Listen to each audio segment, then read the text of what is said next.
Man, isn't that pretty? Ooh, can't have that on there. Yeah, still gotta get a stone and stone this. Alright, I wanted to give you guys an update on the Johnson's Garage channel of the ongoing projects. A lot of you already know I'm in the middle of rebuilding the 4BT Cummins that I put in my F-150 many years ago on this channel.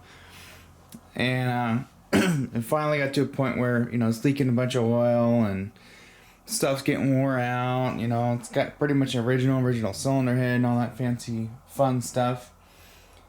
So I've decided to go ahead and start rebuilding this thing. And I just wanted to give you an update on what's going on and my plans and whatnot. And one of my original plans was to have this block machined and have machined so I could put bigger pistons in. I decided to go against that, and I'm going to just run my factory pistons since they're in good shape. I was planning on them being in bad shape, like melted and stuff.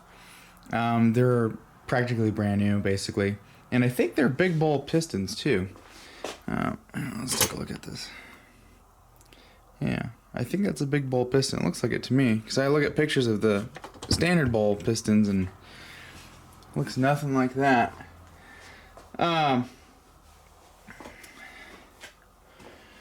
So, anywho, I'm gonna reuse those. I did a little hone job on this and got it to kind of clean up. You can see in a few spots it's not quite ready to go. I'm looked at some dingle balls. I'm thinking I'm gonna get one of those. And I looked it up. It was actually like $72 for a 4-inch dingle hone from Summit Racing. So I'm gonna order one of those, and then we'll, you know, properly, you know, hone that out with a dingle ball. I want to kind of get that to clean up a little bit. If we get that to clean up, you know, we'll be in pretty good shape. I think it will. Either way, I was just going to run it as is. You can just barely tell it's there.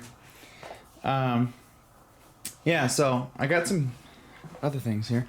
Oh, actually, there was one thing I noticed. Some differences on the cylinder head. I gotta see if my injector holes on it. God, I gotta clean this crap off of here. Yeah, we need to look at that head. I'm on a brain fart here. So I ordered this head a long time ago, and I'm noticing, I'm hoping this is not a P-pump head, or else I know what we're doing. Because this has got these notches in here, and P-pump heads have that notch in there, whereas my original head does not have that. Worst case, if I can't use that head, I'd really like to use that head. This one here we can, you know, send off and have machined, but I would like to use the new head if I can. So yeah, this one here, yeah, I thought I'd ordered it for a VE pump. Now, if it's got the white springs there, isn't that the 60 pound springs? Oh, this already has it. I gotta clean this thing off before we even do anything with it. I wanted to look at where my injector lines line up, because on the non P-pump or VE pump heads are a little different.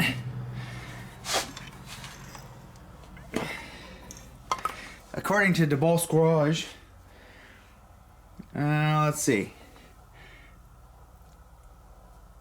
or right next to here, straight across. It looks the same to me. Yeah. And then here's another thing I got. We're gonna do intercooling. I know I talked about it before, I never did it. But guess what? It's happening this time. Let's see, which way does this guy go on? I think it was like this. Yeah, so now I'll have a 3-inch opening instead of a 2-inch. I had bought one of these,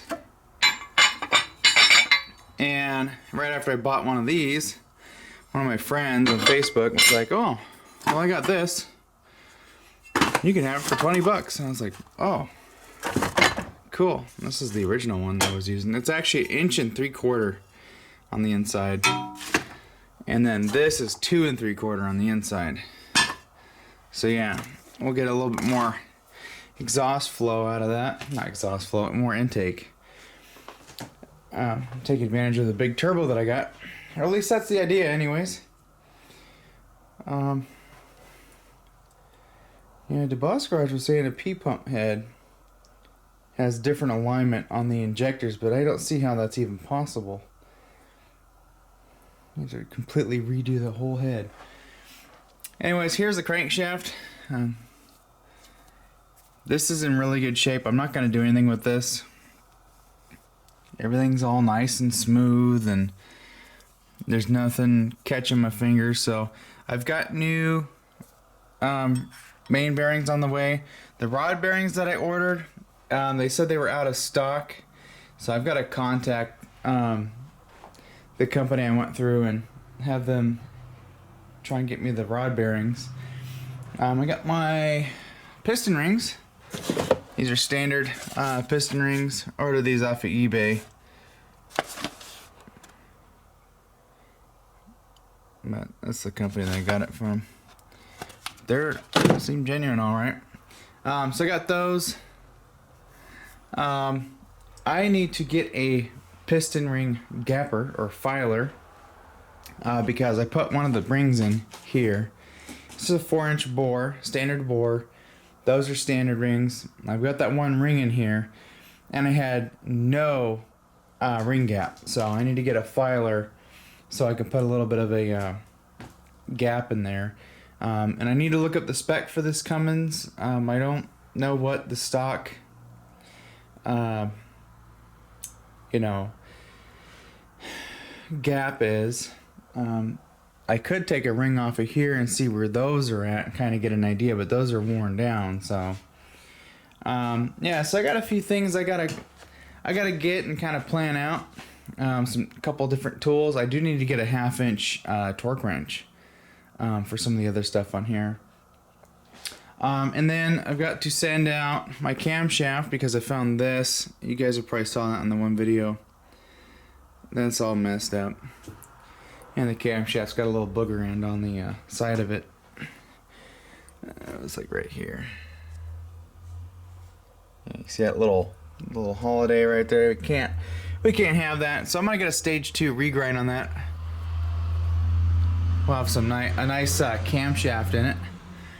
So that'll be pretty much the big upgrade. We're kind of forced to do that, so I'll get a nice little upgrade there.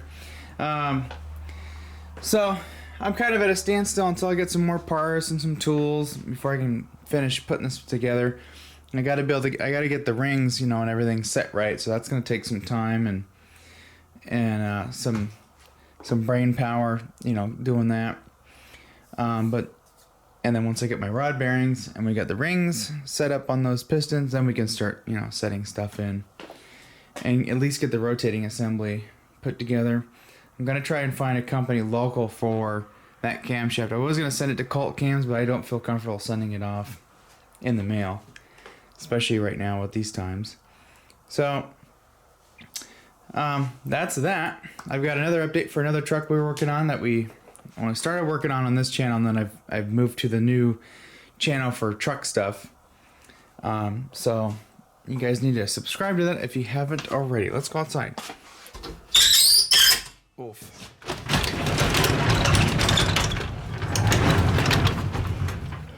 First of all, under here, I've done some stuff. Got my air conditioning hose installed. Got my heater valve installed, so when I run the air conditioning, that'll be on the closed loop. I've been dressing up some of my wires in here with this loom that I got, and then wrapped my headlight wiring harness in cloth electrical tape. Put a little loom on that to make it look nice. Trimmed off some stuff, so we just got a headlight or a you know, left turn or right turn turn signal socket, horn, and these are gonna go to a new ground wire and attach to the fender somewhere. But someone's gonna ask me about that, why there's no headlight harness on that side. Because this plugs into a harness that I have, a relay harness, and I'm actually thinking about cutting this off, putting a weather pack connector on it, and then setting up my headlight harness with a weather pack connector instead of using this.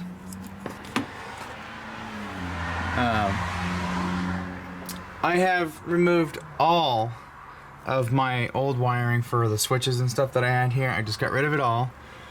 And then this part of this used to be for the engine harness for the old V8, and I use this for the diesel. I'm going to extend these and then loom this all up, and it'll go through that plastic sheath down there and terminate out here somewhere, so it'll be nice and, you know, closed off. You won't really see much of wiring. A lot of the wiring and stuff I'm tucking away and hiding and routing under things so you can't see it.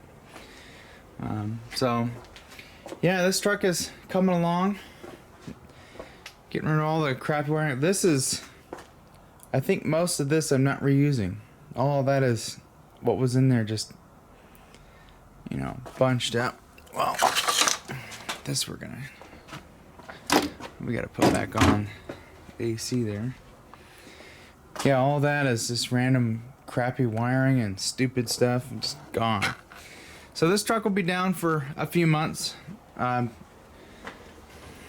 Just trying to take my time with it and do things nicely and do some upgrades along the way. I want to make sure you have the air conditioning and stuff going. I want to make sure this engine's in pretty much perfect shape.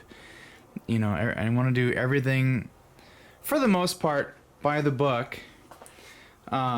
You know, just except for I would like to have machined it, but I just really don't want to spend the money on it if I don't have to. And those cylinder bores, I think we can clean up pretty good. So they already cleaned up pretty good with the hone, and the hone that I have is not the right size. So anyways, that's that. I still have some more cleaning and painting to do. I gotta paint the oil pan after I clean it.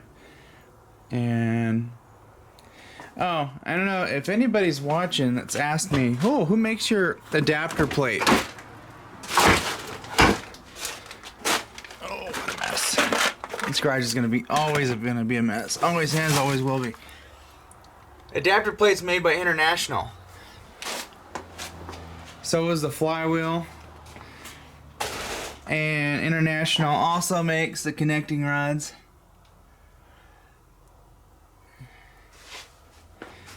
And pretty much everything. Kind of funny. Alright, let's give you a little update on the Junkyard truck. I've had an unfortunate mishap with this. Let's see, is it locked? Okay, I got this thing running really good with the carburetor and you know, well, running decently anyways, better than the EFI. And it's driving pretty good, but I drove it for like 5 miles without the throttle valve cable hooked up. And I know you guys have talked about it, that it will ruin that transmission, and it did. It has first and second is all it has for gears. You know, you just barely drive these things with you know, a misaligned or non-existent throttle valve cable. It'll just trash that transmission. So that needs a transmission, but I have a 5-speed for it. So, and then we got the TTB axles we need to put in there. I'm kind of put this project on hold for a little bit. I really don't need anything to put these under the truck. And I was thinking about backing this thing up and just doing it right here. Puts on some plywood and stuff, and you know, do it right there. And I think I might do that because I want to get these axles under here and then get these old ones out on the side of the road for scrap metal.